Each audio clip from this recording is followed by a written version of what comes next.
This time on Roadkill, it's a battle of the winter beaters and a completely unexpected road trip. And a snowball to the face. I knew that was gonna happen. Also, the discovery of my brand new Dragoneer project car. All that and this on this episode of Roadkill. That's me.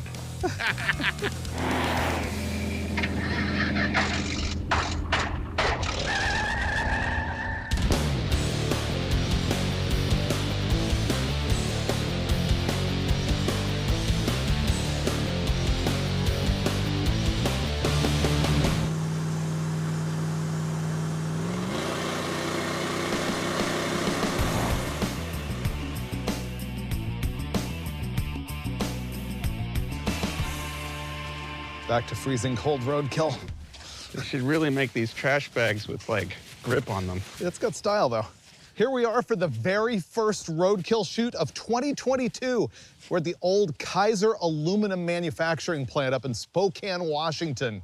Yeah, this place looks dangerous. I like it. That's perfect. Yeah. Here's the thing, it's like 2020, 2021, the whole world got roadkilled. The same thing's happening to us right now.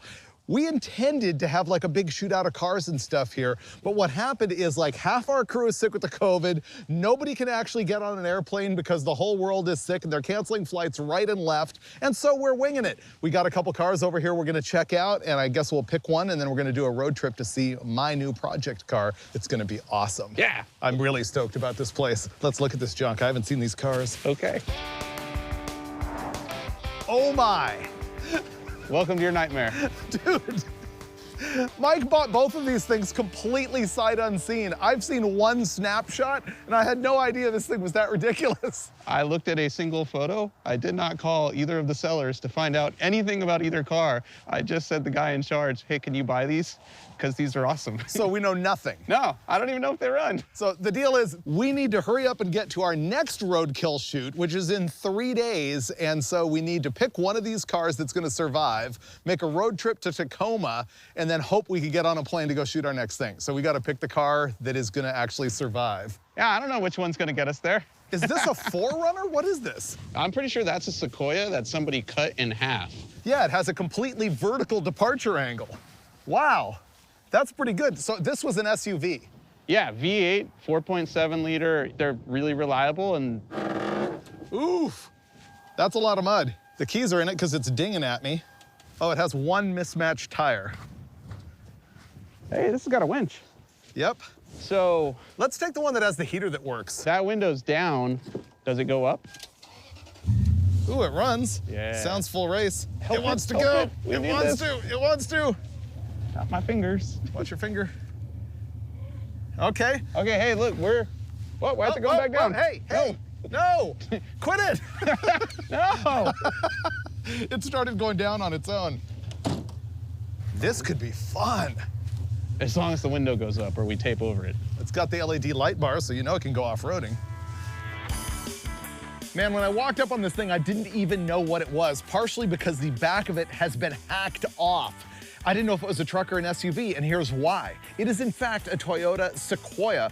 The 2001 model, which is what this is the very first year where they took that Tundra pickup and turned it into an SUV. And the only thing that's really different chassis-wise on them is that the SUV has got the multi-link rear end instead of leaf springs, which is why these guys were able to hack the thing off in the back and give it like a just vertical departure angle. It's kind of cool.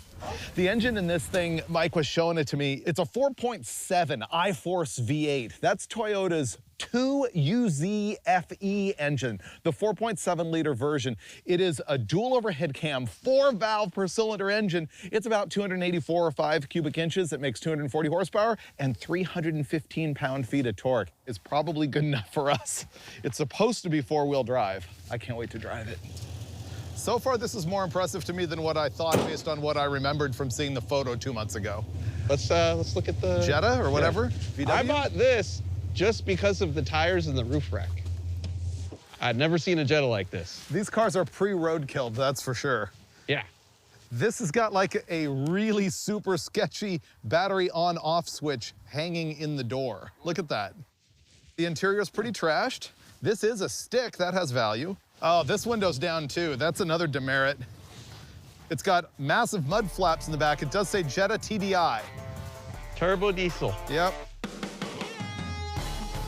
According to Wikipedia, you are looking at one of Volkswagen's most prolific models of automobile. Since 1979, VW has manufactured over 14 million Jettas. And they came in two-door coupes, four-door sedans, even five-door wagons. They're everywhere. Now, our particular Jetta here is a 2001 model. It's the Gen 4 of 7. Now, what you need to know about our GLS here is it is not a beast. It is front-wheel drive, and the inline turbo 4 diesel only makes 90 horsepower and 155 foot-pounds of torque. So we're not winning any races in this car. And the only question I really have here is, how can a Jetta with those tires and that roof rack not be fun in the snow? That's what we're gonna find out today. See if it runs. Okay. Here we go, firing up.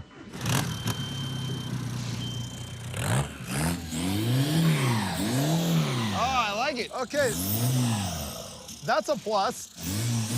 Which one do you want to test drive first? I am leaning towards right now, like my pick if I had to depart on a journey at this moment would be the Sequoia, but I do think we have to drive them both in order to decide. So let's drive this one first. Okay, we're gonna test drive the diesel, whatever this thing is. Let's go. Okay. Go right and we can explore anywhere we want to go. How cool is that? All right. Okay, I don't want to over-rev it. Good winter traction. Yeah, I like it. There we go. Let's try second. I don't know how deep any of this is. That's icy over there. Wow, this is like really cool to be able to go wherever we want to go, not even be in trouble. If only we had a car that would actually go where we want to go. Yeah, I was impressed by it so far.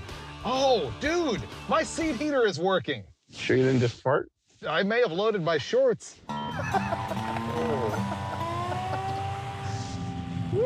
Come on, car. All right, it's not a donut machine. No.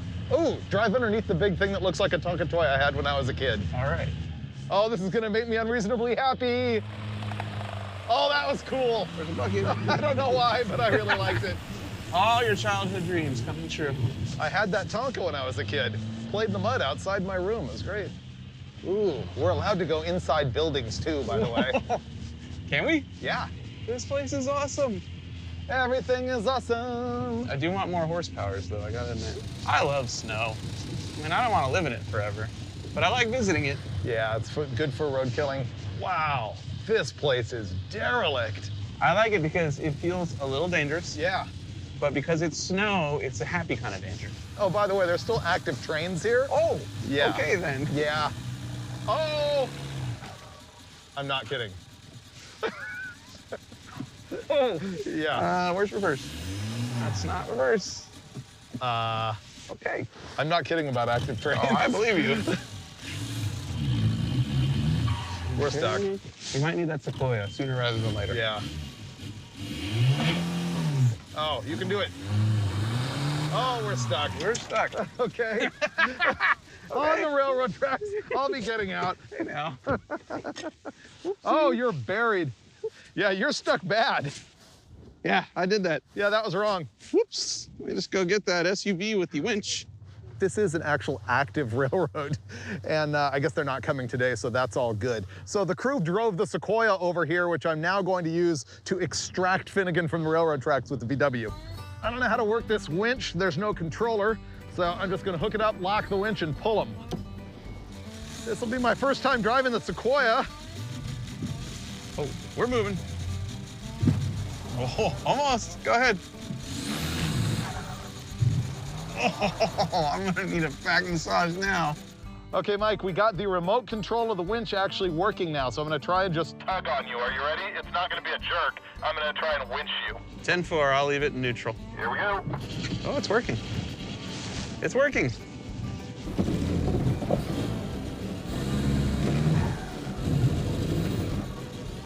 For the record, you have yanked me across 2 railroad tracks. We are doing great. I think I'm good now. sweet. All right. I believe that was a successful test drive of your vehicle, not so much mine. I'm next.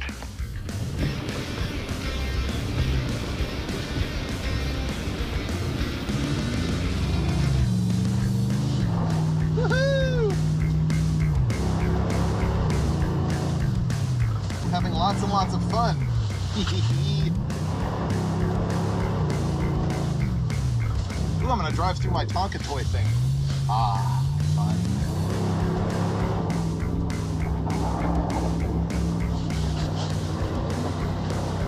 Ha-ha! That was fun. That was fun. And we lived. And we lived. I think we have a pretty good idea of these cars. So I think tomorrow morning we just have to like set up some competition and decide and then hit the road. All right. This accidental episode is fun. I love snow. I know. This is really good. Steak. Love steak. I love steak too. Yeah, beer.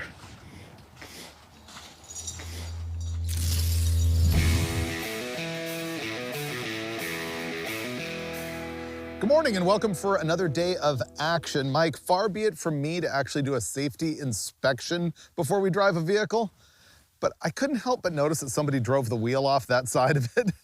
So looking over here, wait till you see the lift kit on this thing, which is eclipsed only by the butchery of the two 1.5-inch wheel spacers that are stacked in order to make the track width wider. Look. That is custom. Did you see that? Whoa, oh yeah. They're even labeled. Yeah. Go ahead and have a look at the custom lift kit on that. It's got a spacer which isn't bad until you start to look how they've reinforced the upper control arm with a piece of coil spring. I don't want my face near this. Right. That spring might just jump out and hit me. It's pretty bad. Wow. Uh-huh. I still like it though. I still want to drive it. Me too. Let's cruise around and find a place to like do a shootout and decide which one of these we're gonna hit the road with.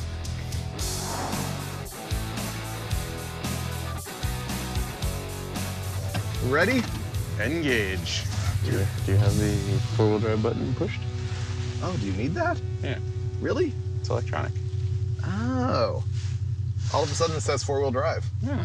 That makes it no And if you near didn't as want fun. four-wheel drive, you turn this off, and I think it will do better burnouts. Oh. I think I might have broken something.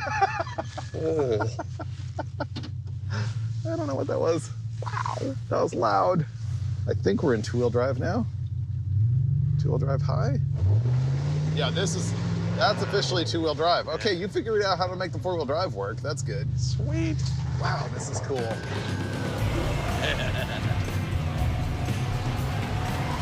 Come on, wheel spacers, stay together. Stay There's together. that. Oh, there we go. There we go. Little swing. Little swing. Yeah. Okay. Oh, I love this thing. This is way better than the Jetta. That's a building. Oh, that's ice. That's electrical. I hit that. We're in ice now. Think it'll back up? After you push Okay, that let's little see. button that says Go with the 4WD. little button. There we go. Oh. I could back right out of here if I had four-wheel drive. I think that's what it is. It's like the front end doesn't actually engage itself unless it rolls for a little while. So once you get stuck, you're just in trouble. I'm now taking debris from the facility and repurposing it as traction aiding devices. So Okay. that one's working. You're up on it. Yeah. And as soon as that one grabbed traction, that one started functioning. Okay. Well, that's our big problem right there. This one. Let's grab one and break through the ice right here. There you go.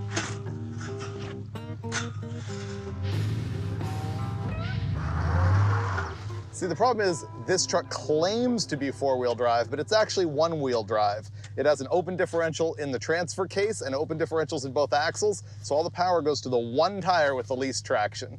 Lame. My philosophy in getting any vehicle unstuck is up and friction. If you can lift it up and give the tires some friction, you can move anything. Go ahead, give it a shot. Should I ease into it or goose it? Ease into it. Okay, here we go. There we go. Go. Woo! Nice work. Let's get back to the part where we're not laboring as much as we are right now. More donutting.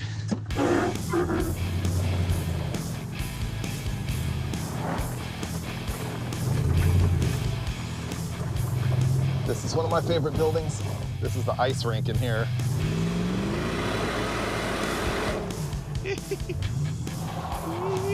I've never driven on a hockey rink. I felt like you were in reverse. I know.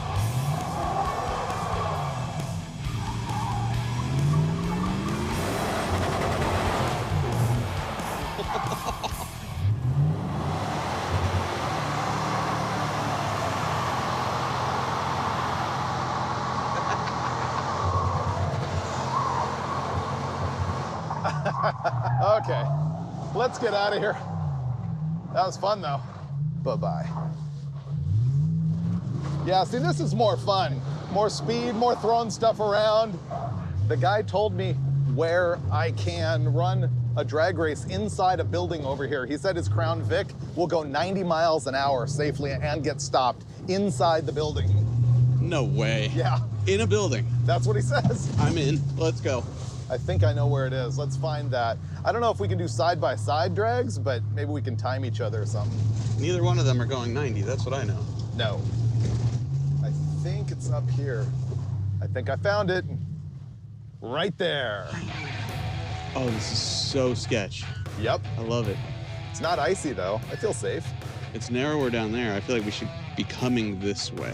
Think so? This is the shutdown and it's wider. That makes sense. So you can loop it here if you have to. Yeah, this place is crazy. Oh, well, the finish line can be the end of these yellow, whatever they are. Yeah. And you can blast through this ice puddle at 90. Do you think there's enough stopping room? Only one way to find out. So we can't do side-by-side. What are we going to do? Stopwatch it? Yeah, we just ride together. Okay. 1962, all the way to 1964 in Chicago, they actually had indoor drag racing in the winter. They did it in this like big building that they used to organize cattle and stuff like that. It was only about 330-foot sprints, but it was the only known sanctioned indoor drag racing. And now I think this is going to be the first time we've ever drag raced indoors on Roadkill. This building used to have walls in it, but they were all made of asbestos, so the EPA's got them gone. But we've got a roof here, and we've got over a quarter-mile of length. I guess what we're gonna do is not really drag racing because we're just gonna do single car at a time because it's not wide enough. We're gonna time it for mile an hour. Initially, I'm gonna start at the very end there, and I think I'm gonna lift at those two gray pole bases that you can see down there, and we'll find out if we can get it stopped. And if we can, maybe we'll add some distance to that. So we wanna see which car can accelerate to the highest mile an hour, the Sequoia, or later on, the Jetta. On you. And go. Ooh, it's got some pep. It's got some pep. Woo-hoo-hoo. 28. 33. How fast was that? Your highest recorded was 41. Wow, that's lame. We're gonna go more distance because stopping is no problem at all. Okay? I thought stopping might be an issue. Turns out it's really not. Maybe I need to manually shift this thing. I want you to know, for the sake of your ego, after you lifted off the throttle and it continued to climb speed, I went with the highest number. All right, lining up. Go. At my leisure. Smoking tires. Woo. First gear. Second gear. Drive straighter. Oh, this is Right catchy. there. Brakes. Plenty of room. See? So the problem with that was I was so scared I didn't look at speed. Oh, come on! I had threshold braking going in my favor. I was like, oh my God, we're gonna die. So I didn't look. Great. So I terrified Finnegan and he didn't get the data that we needed. Well, the data was there. I was just too afraid to look down at it. It was faster though. It was. I saw 48, but I'm pretty sure you went over 50, but it was so sketchy that I just didn't look down at the end. Yeah. Threshold braking actually is important. If you just stand on the brakes, Oh, wait. I would have skidded through the water and died. Wait. Does it have a peak measurement? It does. You went 49. 49. Okay, he has data. 49. I did not see some serious poop. 49. So are you comfortable moving on to the Jetta? Yes. I'm sure you are. Yes. Let's go. I'd like to drive. It's pretty sweet that Montana lets things like this drive on the road. If nothing else, this one's cuter. Ready for this? Aye. think so. At your leisure. Here we go.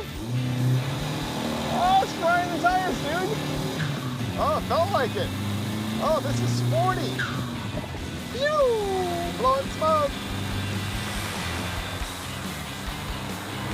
Come on, car, come on, car. And lift. Dude. Oh, there's that hole. Dude, you smoked me. Dude, there's Absolute destruction. There's way more there. 60. What? It went 60. There's way more there because I barbecued the tires in first gear, Yeah. and then it over-revved and defueled and shut off. Uh-huh. And then I short-shifted there. All right, so yeah, let's go back. You know what to do. You can make it better. Let's go back. Back up a little, hit up some of our launch area. Oh, wait, you're cheating. Ready? Yep. Hey, you gotta short-shift it. Yeah. I can't tell if that's third or fifth. I think I'm in fifth. Dude, What? 77. What? 77. Wow. 77.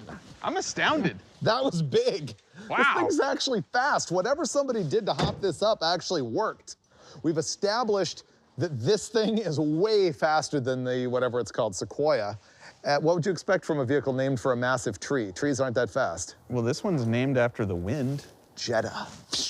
I think next up, the final deciding factor is gonna be a figure 8 course that I've got like rooted out here among these buildings and snow and all this old debris. Perfect. I haven't even driven the Sequoia, so I'd like to take that. And Right. You take this? Yeah, we're gonna do that. That way we will have both driven both cars, we can both get a feel for it, and we're gonna ride with each other in time. Sweet. Now we're ready for the snow adventure course. It's like a big figure 8 kind of ish over there through a building and stuff. All right, bye-bye. Up. Won't start. Oh. Won't start, batteries, cables, weird. Have you seen this thing right here yet? It's got stage fright. This thing makes no sense. Nothing. We're trying to fire it to race this thing, and all of a sudden, the whole thing is dead.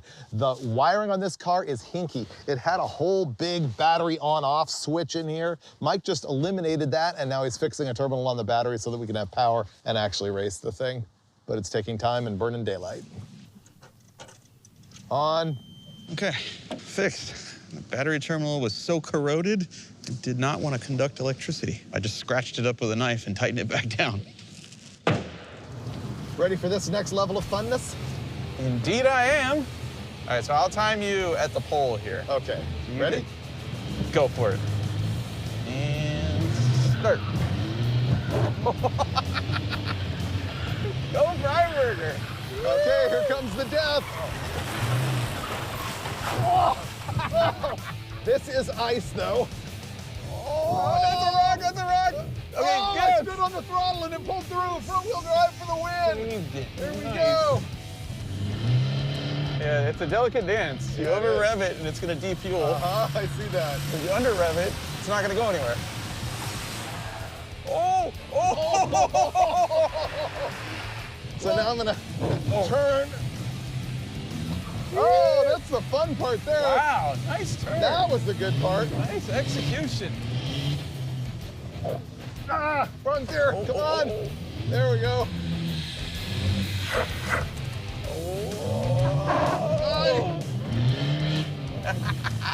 Oh, it's really hard to get it right. It either wants to over rev or Takes finesse for sure. Whoa! Yee! Dude, this thing rules. Every corner where I thought we're running into a building and knocking it down. Nope. As soon as it started to understeer, I figured out to stand on it and it turned in, even on the ice. Dude. All right, Sequoia, your turn. All right, so here at our snowcross, the Jetta with Freiburger behind the wheel, did it in a minute. 36 seconds, 0.14. You got a round for that, so a minute and 40. Okay, I am so excited to do this. On you. I'll try two-wheel drive. Oh, this is gonna hurt. Oh, this is gonna hit way faster than I was going. Here we go. Oh!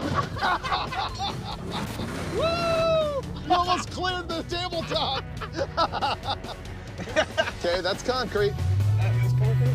Yep. Oh, that was sweet. Come on, car. Oh, that's concrete. That's a pole. Oh, that was pretty good. Oh, this is good. Now you gotta turn it in. That's a... Oh, ooh, I thought that was gonna hit. All right, did you stop me as we crossed the pole? Yep. Okay.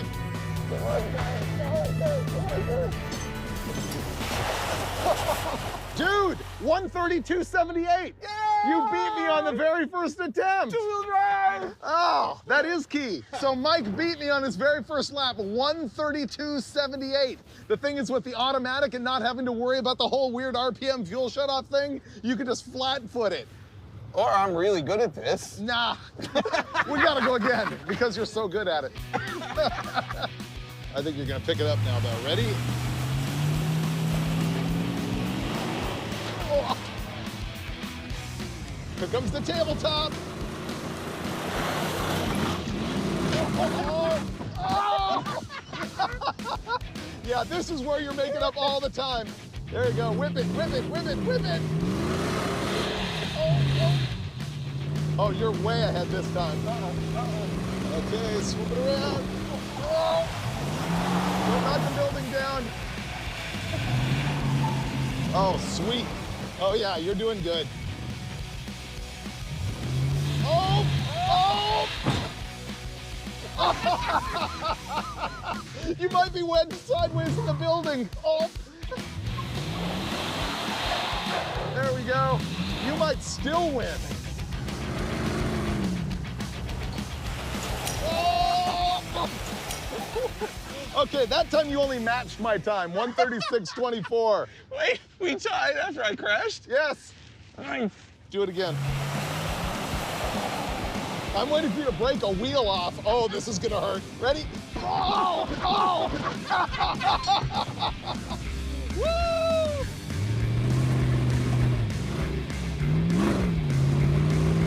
Okay, here's the big turn. Oh!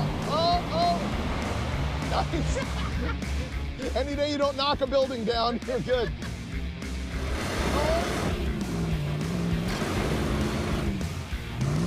Oh.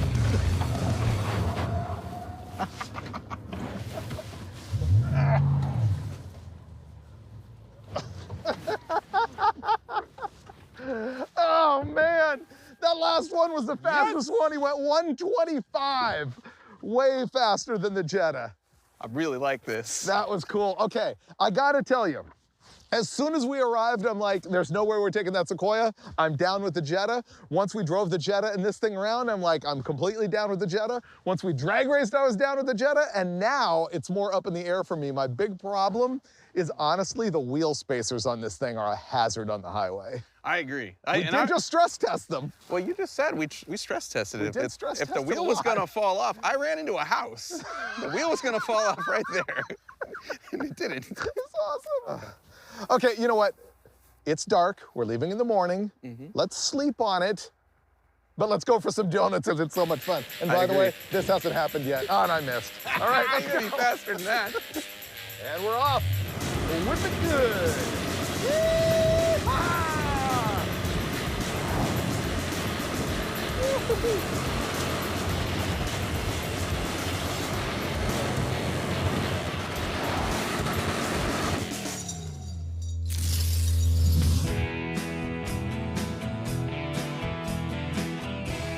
Well, we made the most roadkill decision ever and chose the Volkswagen. Why? This was like our sense of obligation to society to not drive the Sequoia down the highway with stacked wheel spacers. But in reality, it's because this has a driver's door glass. And also no oil in it whatsoever. It's been puking all over the ground for 2 days. Want to pop the hood? I'll do the honors. Okay. Oh. Bingo. Got it. Ah. Whoa, what is that? That is an inline 4 diesel, friend. 1.9 liters of fury. It runs like A searless 3-cylinder, 2-stroke diesel. Here's one thing I gotta say that completely amazes me about both of these vehicles. The Sequoia had 240-something thousand miles on it.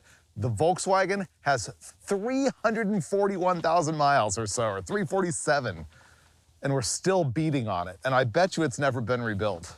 We're out of here. Next destination is gonna be neighborhood of Yakima, Washington, where we're gonna find one of my new project vehicles. Yakima. Bought sight unseen. It's gotta be good. Since these two worked out so well. It sounds like a choo-choo. You could actually see the crank pulley from out here. Yeah, it's weird. The snow is a lot rougher. Yeah, it's not fluffy anymore. It's all crunchy. Donuts, maybe not so much today. Just leave. It's not me. Oh, throttle stuck, throttle stuck, throttle stuck, throttle stuck. Yep. No way. That was not me, dude. You're lying. I'm serious. That was not me. Trust me, I didn't want to go this way. Fire it back up.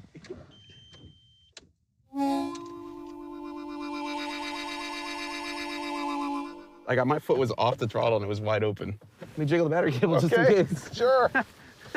We might be taking the Sequoia. Dude, is it locked up?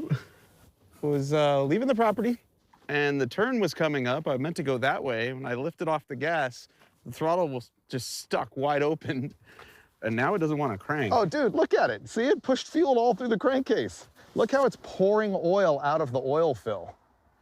I mean, I don't know anything about diesels, but it's high pressure fuel injection, so. Look, the engine is full of liquid all the way up to here.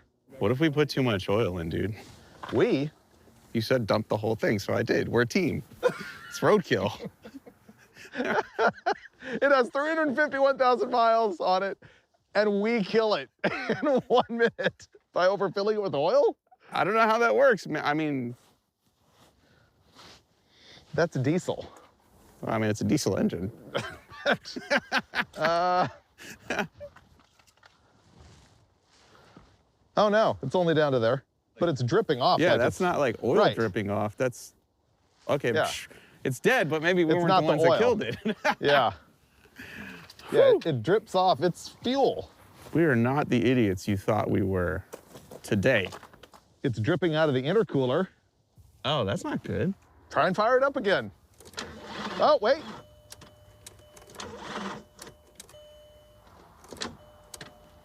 It turned over a couple times. I bet if we don't put think that's enough it. voltage to it, we could get it to crank over and seize up all the way. Yeah, that's what I was hoping. Even though I know nothing about diesels, this is all ungood. I'm not quite ready to give up here. I'm gonna disconnect the lines to the mechanical injection and maybe bleed off pressure. That didn't really do anything. This thing had a rigged up battery disconnect switch on it, which we bypassed yesterday, and we let it sit all night connected. The battery could be dead. The battery light's on. Really? Mike thinks that there's still life in this. He wants to try and jump start it and see if it'll actually run. I think it's history. Okay. I don't know, I feel like at this point the Sequoia might be the one we want to drive in. Even if we get that running, I don't know that I want to drive it anymore. Okay, we're jump starting it here, and it seems to be doing kind of the same thing. Sometimes just click, sometimes crank about half a revolution and then just die. What do you want to do? Well, that cranked a lot and didn't go, so I think we killed it. Yeah. I might be able to fix the window, but we need to do something about the tires. Yeah. I don't feel right about hitting the highway without knowing that one already broke off of this. Yeah. Why don't we just take the spacers off and then, it's reasonably safe. Like, if you take the spacers off, what's the problem? I guess it just doesn't steer because these are too big. Yeah, like right now, the tire is only an inch away from the upper control arm. Right. So we can put smaller tires on, and I'm okay with one spacer. It's the two spacer thing that's totally uncool. Sketchy. Yeah. Okay. So I'll take this back in the warehouse and we'll investigate how to fix the wheels. All right, V-Dub. It was a good 351,000 miles. Bye-bye. All right, change of plans. We're no longer taking the Jetta, but we need wheels for the Sequoia. So we're back inside one of the many warehouses here on the property to rob wheels off of yet another vehicle, this GMC Yukon. So we're gonna take these off because it's the same wheel bolt pattern and try and install them on the Sequoia using no wheel spacers at all. Hopefully these tires are small enough that they actually fit. So that's kind of what we're doing. But we don't have jack stands, and so we've jacked up half the vehicle, slid one of the Sequoia wheels and tires underneath the rear differential. We're gonna try and remove this, set it down, and get it to rock enough to get the other side wheel and tire off. It's very roadkill.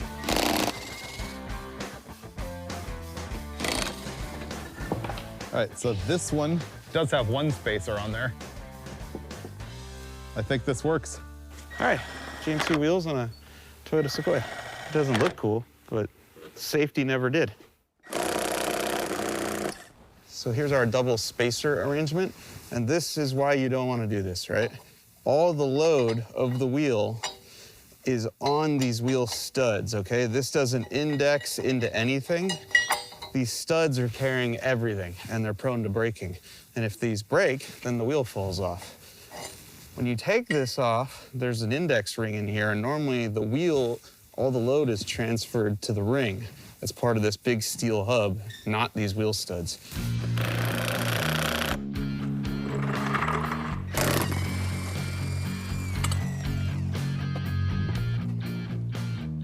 Not only did we fix the wheels and tires, we also got the driver's side window up, so we're good to go. You ready? Yes, let's go. On the road again.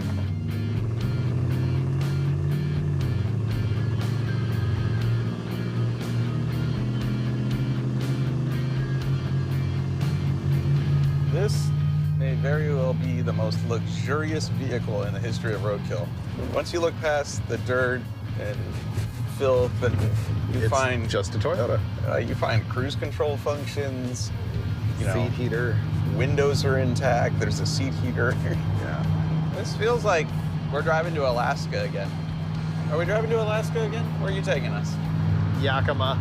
Yakima. Yep. Since we're cruising in lap of luxury with nothing else to do but eat saltwater taffy, would you like to actually do some Q&A from fans on my Instagram? Oh, yes, I would. Can I still eat the taffy, though? Yeah, you can. Okay, cool. You can have it all. It's not good. This guy says, if you could get one lost roadkill car back to own for yourself, what would it be? Maserati. Maserati? It's the only one I can think of that's lost. I guess lost, yeah. When did you realize that Homeless Dave would become a recurring character? The second time? That's pretty funny. Here's a good one. All right. Freiburger, what is the craziest thing you've done in the snow with a vehicle? We drove a Ranchero to Alaska.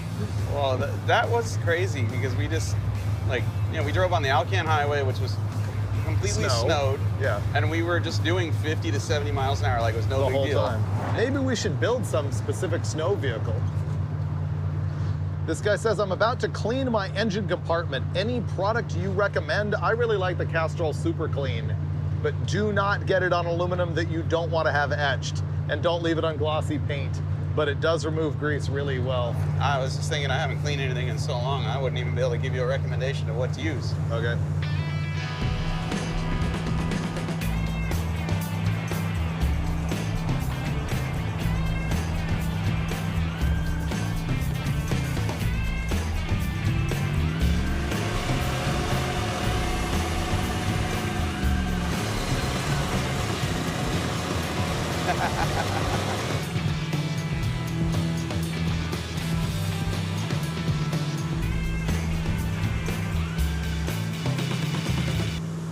Made it. Barely in the nick of darkness. Hey, we can still see it though. That's it, right? Oh yeah. A little snow on top of it. Buried in snow. This guy's got a cool place. What year is that? That thing's sweet. 67. Let's check this thing out. Oh, that's cool. That snow's deep. We made it. Can you believe it? 250,000 miles on this thing. Didn't skip a beat. Oh, so far, this is exactly what I hoped it would be. Sweet. What we're looking at here is a 1967 Jeep Wagoneer. You may remember an episode of Roadkill Garage where Rick Payway and I went to Colorado and we worked in this like idyllic setting and rescued this Wagoneer. And I bought it because I wanted to build it into something very specific. And then, like normally happens with me, I was like, this car's way too nice to cut up and do what I want to do with it. So that one we did in Colorado was way too nice. I sold it for 3,500 bucks and the guy offered it back to me for 10 grand recently. This one, I went on Instagram and I told my fans, you know what, it's time, I gotta do this. And this guy, Frank, up here in Washington came up with this one, which is like exactly what I was hoping for. I like it. I want to build the Dragoneer. It's one of those vehicles I'm building just because of the name. Totally cool. Original paint. This is a late 67 and it has the Buick motor. And how fast are you trying to go in the Dragoneer? As fast as it will be and still be completely drivable. So it's not a priority on, I gotta run 850. It's a priority on, I wanna make it fast, I wanna make it cool, but it has to be totally drivable. So honestly, if it goes anywhere like in the 10s, I'll be completely stoked. So it's exciting at all times. That's true. Whether Same you're on here. the drag strip or the highway. That sounds really, really fun. What an adventure, man. We didn't even plan to do this episode this way, and it came out so fun. I had a riot at the Kaiser aluminum plant. I can't believe we blew up the Volkswagen with 350,000+ miles on it. But then the Sequoia, once we changed the wheels and tires, it motored right down the road like a brand new car. And it too has like 230,000 miles on it. None of that's important to me right now though, because we made it here to see my new project vehicle, the 67 Jeep Wagoneer that eventually will become the Dragoneer. That's gonna have big power and be drivable and be fun, and who knows, maybe you will see it on an upcoming episode of Roadkill. Freiberger, if you were gonna karaoke this evening, what song would you karaoke to? Oh, I can always do some Gambler. On a warm summer's evening, Wow. on a train bound for nowhere, Didn't see that met coming. up with a gambler. We were both too tired to sleep, so we took turns at staring out the window at the darkness till boredom overtook him, and he began to speak. He said, son, I've made a lie.